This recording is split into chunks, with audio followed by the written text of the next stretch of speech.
नमस्कार. प्रेमिला's रेसिपीमध्ये तुमचं सर्वांचं खूप खूप खूप स्वागत. आता उन्हाळा चालू झालेला आहे आणि अशा गरमीच्या दिवसात सर्वांनाच काहीतरी थंड खावंसं वाटतं. तर त्यासाठी आज आपल्याला ओल्या नारळाचं गोंदकतिरा घालून केलेलं मस्त असं थंडगार आईस्क्रीम तयार करायचं. हे आईस्क्रीम तयार करण्यासाठी सारं आपल्याला घरातच साहित्य वापरायचं. हे आईस्क्रीम खायला तर खूप छान लागतंच, पण पौष्टिकही होतं. तर ओल्या नारळाचं थंडगार असं आईस्क्रीम तयार करण्यासाठी आपल्याला काय काय साहित्य लागणार आहे आणि ते कसं तयार करायचे हे बघण्यासाठी लगेचच किचन मध्ये जाऊयात. जर माझ्या रेसिपीज तुम्हाला बघायला आवडत असतील तर एक लाईक जरूर करा आणि जे कोणी आता माझ्या रेसिपीज नव्याने बघत आहेत त्यांनी माझ्या चॅनेलला जरूर सबस्क्राईब सुद्धा करा. चॅनेलला सबस्क्राईब करण्यासाठी बेल आयकॉन प्रेस करा, म्हणजे माझ्या नवीन रेसिपीचं नोटिफिकेशन तुम्हाला लगेचच मिळेल आणि तुम्हाला लगेचच माझी नवीन रेसिपी बघता येईल. तर आता वेळ न घालवता आपण आपल्या रेसिपीला लगेचच सुरुवात करूया. आता आपल्याला ओल्या नारळाचं मस्त असं थंडगार आईस्क्रीम तयार करायचंय. तर आईस्क्रीम तयार करण्यासाठी साहित्य काय काय घेतलंय ते आधी बघूया. इथे मी 1.5 वाटी भरून ओल्या नारळाचे पातळ असे काप करून घेतलेत आणि पाठीमागचा असलेला सगळा काळा भाग काढून टाकलेला आहे. 1/4 वाटी गाईचं दूध घेतलंय. 2 वाट्या गाईचं दूध मी 20 ते 25 मिनिटं चांगलं उकळून घेतलं असं दाटसर होईपर्यंत आणि ते इथे मी घेतलेलं आहे. ह्या जागी तुम्ही म्हशीचं दूध सुद्धा घेऊ शकता.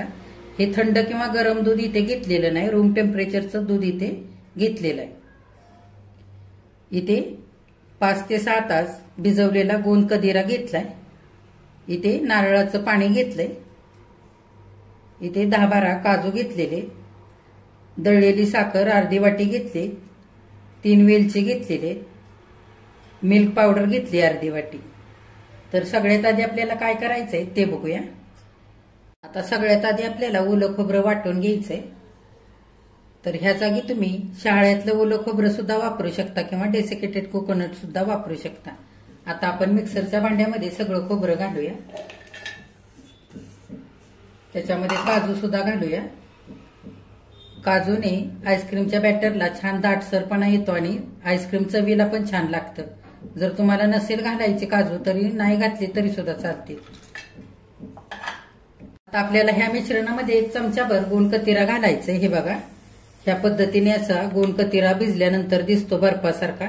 तर ह्याचे मी 4-5 खडे रात्री भिजायला घातले होते. हा गोंदकतिरा भिजायला फार वेळ लागतो, तर त्याच्यासाठी मी रात्रभर भिजवून घेतलेला आहे आणि असं छान भिजलेलं आहे. हे बघा, तर हा गोंदकतिरा अतिशय पौष्टिक असतो. हे बघा, भिजवून घ्यायच्या आधी असा दिसतो. आपण जो तळून लाडू करता डिंक वापरतो ना, अगदी तसाच हा पण दिसतो. तर हा पाण्यामध्ये भिजवून फुलवून घेता येतो आणि तो तेलामध्ये तळून आपण फुलवून घेतो. तर हा अतिशय पौष्टिक असतो. हाडांच्या मजबूती करता हा अतिशय छान आहे. पोटाला थंडावा मिळतो ह्याच्यामुळे. मायग्रेन असेल तर ते कमी होतं. तर अशा प्रकारे हा तुम्ही आईस्क्रीम मध्ये पण वापरू शकता किंवा फळांच्या ज्यूसमध्ये वापरू शकता, सरबतामध्ये वापरू शकता.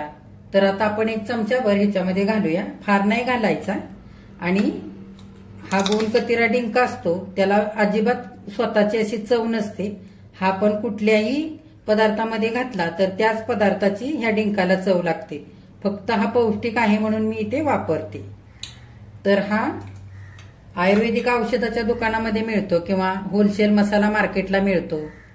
ऑनलाईन पण तुम्ही हा मागवू शकता. आता आपण नारळाचं थोडंसं ह्याच्यामध्ये पाणी घालूया 1 चमचावर आणि चांगलं बारीक वाटून घेऊया. बघा, सगळं मिश्रण मी आता थोडंसं फिरवून घेतलंय. त्याच्यात आता 3 वेलची सोलून घालूया.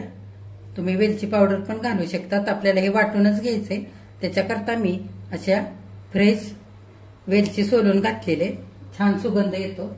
उरलेलं नारळाचं पाणी घालूया. हे बघा, असं गाईचं दूध मी चांगलं आटवून घेतलेलं आहे. असं घट्टसर झालेलं आहे. तर हे घालूया.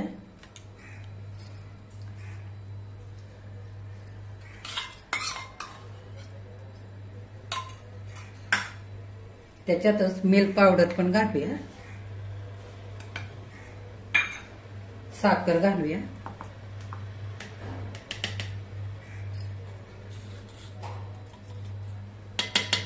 तुम्ही साखर जर तुम्हाला नसेल घालायची तर ह्याच्या जागी तुम्ही मिल्क मेड सुद्धा थोडंसं घालू शकता. आता आपण चांगलं फिरवून घेऊया. बारीक वाटून घ्यायचंय आपल्याला. हे बघा, आईस्क्रीमचं सगळं मिश्रण मी एका दुसऱ्या भांड्यामध्ये काढून घेतलेलं आहे. हे मिश्रण वाटताना थोडंसं घट्ट होतं म्हणून मी त्याच वाटीने पाव वाटी इतकं दूध परत घातलं आणि सगळं मिश्रण चांगलं वाटून घेतलंय. आणि ह्या पद्धतीने असं दाटसर झालेलं आहे. हे बघा, असं ह्याच्यापेक्षा पातळ करायचं नाही, नाहीतर आईस्क्रीम सेट व्हायला खूप वेळ लागेल. आणि जर घट्ट हे मिश्रण झालं तर दूधच वापरायचं, पाणी नाही वापरायचं. आता आपण हे सगळं मिश्रण आईस्क्रीम मोल्डमध्ये भरून घेऊया. आईस्क्रीम मोल्ड जर तुमच्याकडे नसतील तर तुम्ही एखाद्या वाटीमध्ये, कपामध्ये किंवा डब्यामध्ये सुद्धा आईस्क्रीम सेट करून घेऊ शकता. हे बघा, इथे मी आईस्क्रीम मोल्ड घेतलेले. तर आता आपण हे भरून घेऊया.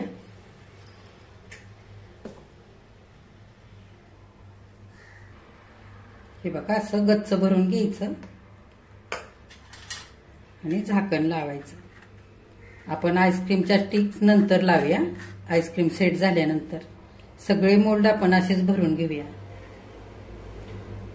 सगळं आईस्क्रीमचं मिश्रण आता मोल्डमध्ये भरून झालेलं आहे. आता हे मोल्ड आपल्याला असेच डीप फ्रीजरमध्ये जिथे बर्फ तयार होतो तिथे ठेवायचे. म्हणजे 7-8 तासांनंतर छान असं आईस्क्रीम तयार होईल. किंवा हे मोल्ड रात्रभर सुद्धा तुम्ही फ्रीजरमध्ये ठेवू शकता, म्हणजे सकाळी आईस्क्रीम छान असं तयार होतं. जर तुम्हाला आईस्क्रीम लवकर पाहिजे असेल तर फ्रीजचं कूलिंग थोडंसं वाढवून तुम्ही आईस्क्रीम लवकर सेट करून घेऊ शकता.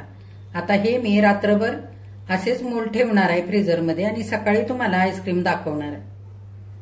बघा, काल आपण ओल्या खोबऱ्याचं आईस्क्रीम करून रात्रभर मोल्डमध्ये भरून फ्रीजरमध्ये सेट होण्याकरता ठेवलं होतं. आता दुसऱ्या दिवशी सकाळी आपण हे मोल्ड उघडून बघूया.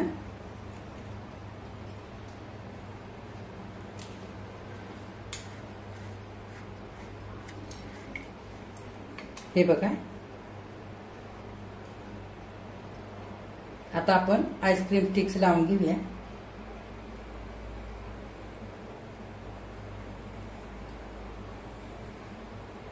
आणि पाण्यामध्ये थोडा वेळ हा मोल्ड धरूया, म्हणजे आईस्क्रीम थोडंसं सैल होईल साईडने.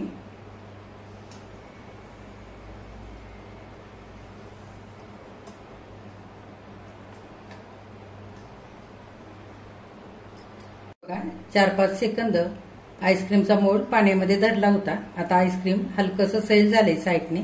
आपण अलगद बाहेर काढूया.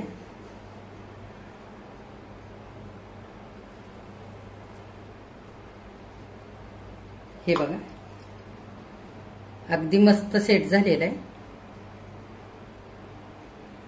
आता आपण वरून थोडेसे पिस्त्याचे काप घालूया.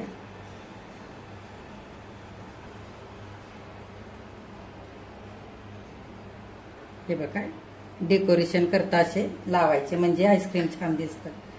हे आईस्क्रीम करताना आपण गोंद कदिऱ्याचा थोडासा वापर केला होता. जर तुमच्याकडे गोंद कदिरा नसेल तर नाही वापरलं ना तरी सुद्धा चालेल, तरी सुद्धा आईस्क्रीम छान होतं. तर आता बाकीचे पण मोल्ड आपण असेच सेल करून घेऊया आणि आईस्क्रीम काढून घेऊया. ओल्या खोबऱ्याचं आईस्क्रीम इथे खाण्यासाठी तयार झालेलं आहे. किती छान झालंय बघा, अगदी मस्त झालेलं आहे. ओलं खोबरं वापरल्यामुळे हे आईस्क्रीम पौष्टिक सुद्धा झालेलं आहे. तर तुम्ही सुद्धा असं ओल्या खोबऱ्याचं आईस्क्रीम करून बघा. माझ्या चॅनेलला लाईक, शेअर आणि सबस्क्राईब जरूर करा. कमेंट करायला अजिबात विसरू नका. आजची जर रेसिपी आवडली असेल तर एक लाईक सुद्धा करा.